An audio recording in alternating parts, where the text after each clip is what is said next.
Welcome back to Mumford Restoration, and again we're showing you things that are coming through the shop for repair. And before we tell you this about this piece, please go to our website, mumfordrestoration.com, or our YouTube channel and watch the things we're working on and see what you could have restored.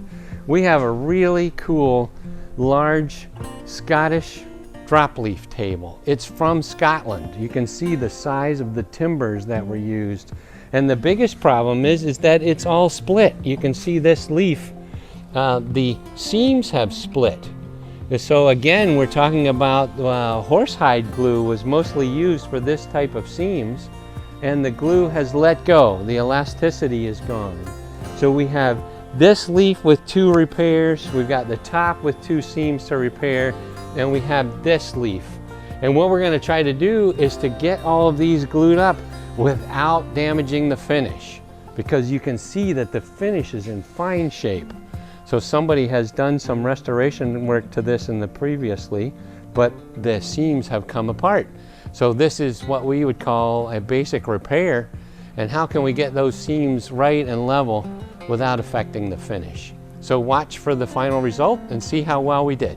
Thanks for watching.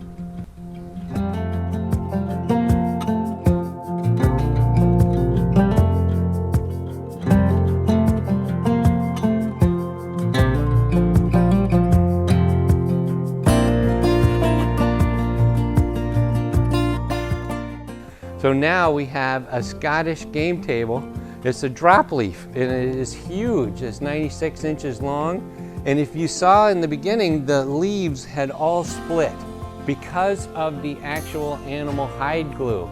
So what we did was to bring those seams back together and dowel them, and then we didn't do anything to the finish. We just glued it up again and then polished the finish. So now you can see that the seam is back together on the top, and the 2 seams on each leaf have been repaired, and we kept the original finish. So not too drastic of a change, but now it's usable again because it was totally split.